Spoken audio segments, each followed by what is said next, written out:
Hi, my name is Andrea Bass, and today I'm going to be doing my persuasive speech assignment. So today I'm going to be doing my persuasive speech, taking my side or whatever, basically letting the audience know, like, taking a side, basically. Today I'm going to be doing my speech on, okay, so the topic is a car accident, and it's based off a true story that happened to me. It's not really a bad car accident, but I'm going to tell y'all why I picked my side and not his side. Why he was at fault. Why the other driver that smacked into me at a stop sign is at fault for this. So, firstly, I will be using the outline instruction. I will be using problem solution order because I feel like since it was a problem and I have the solution, I could do problem solution order instead of problem cause or solution order. So yeah. So the problem was I was driving down the street. No, that's not even the problem. The problem was I was at a stop sign and he was turning onto the street, like off a highway onto a side street with a stop sign, and he was not nowhere in his lane, smacked dead into my lane and hit my car like front on, head on. So that's the problem. Like, for one, why are you not in your lane? That's where he messed up at. He was not in his lane. And it's really sad that people had to come out of five bands for that stuff when all you had to do was look and see where the line was. Or if you've been, he was way older than me. He was in like his 60s, so he been driving for a long time. So if you've been driving for a long time, to me, I think you should know where like the line is, where you need to turn at, how accurate you need to be, all type of stuff for like turns and stuff like that. That's okay for like a 17-year-old just now getting a car, or somebody that's just now working the road. But you're like 60 and you've been driving for 40 years. You should know what to do. That's just my opinion. So it say I must. One main point that I have. One main point was him not being in his line, because if he was in his line, the wreck would have never happened. So that's one main point that I am going point out throughout this video is he wasn't in his line at all. I, I can put pictures. No, I'm not gonna put no pictures. I'm gonna save some time. But yeah, I have picture proof that he was in my lane. He wasn't even nowhere near his lane, and it was crazy because you just ruined your car for something little. It was this little. But both of the cars, the two that was in the accident, my car and his car, was both drivable after the scene. So we did get to drive away from the scene, of course. But when the police got there, he asked everybody for their insurance card. Well, me, I didn't know if I had any insurance because it was at the time where like it was around my 18th birthday. So, and me and my auntie made this promise that when I turned 18, she was going to sign the car over to me. She was going to have me get my own plates, own insurance, everything. So it was around that time, and I really thought I didn't have insurance. I thought I wasn't covered, y'all. And I was so scared because I thought I wasn't covered. And I'm looking back at the wreck, like a couple days after the wreck, I'm looking back at the wreck in my head. I'm like, this man hit me. Like, why am I in trouble for, him hit me type shit? Because I got a letter sent in the mail by the DMV. They was like, if you don't provide proof of insurance, your license will be suspended. And I was like, oh my God. Like, I'm never going to, like, I was thinking in my head, like, I'm never going to be able to drive again, y'all. Like, I don't know what to do.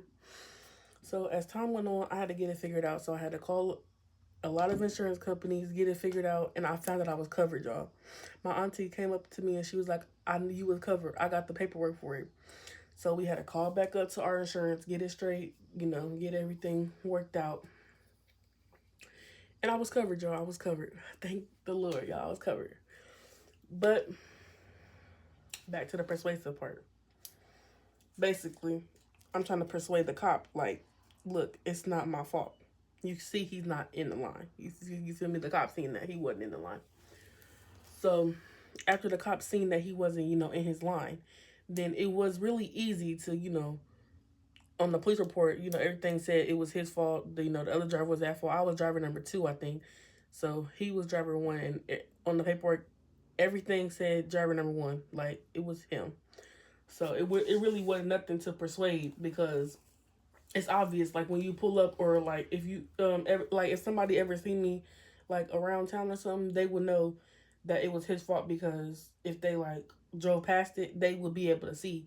It's just like by looking at it, you don't even have to persuade nobody. You can tell that he physically got into my lane. So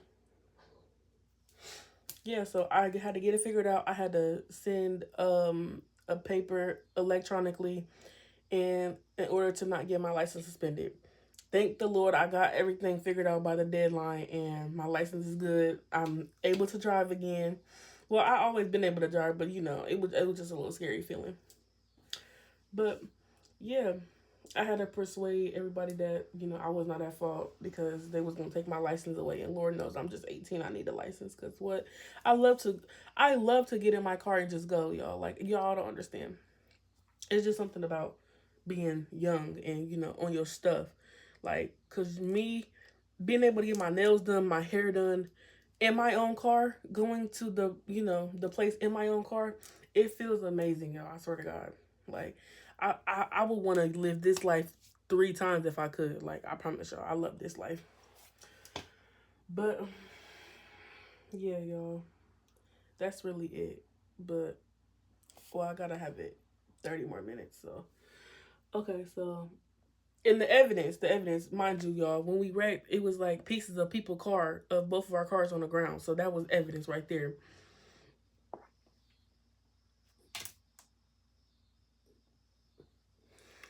But that evidence definitely establishes a problem. You can definitely tell that it was a wreck based off the pieces on the floor.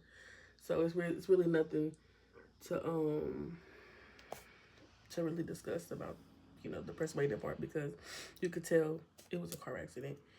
And the second main point is the car accident. The car accident was really the first one was the not in his lane. The second one was, why would you even turn like that? You're too old to be turning like that, for one. That's not, no. And I have never seen him again, y'all, after the wreck, like around town. But he lived right down the street from me. We live on the same street, swear to God. Like, and I have never seen him before until now, to the car accident. Like, it was crazy.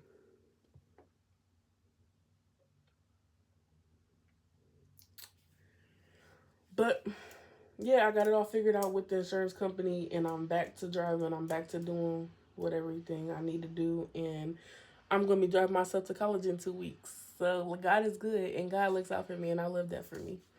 But thank you for watching and hearing my persuasive speech, and I love taking your class, and I thank you for passing me. Bye.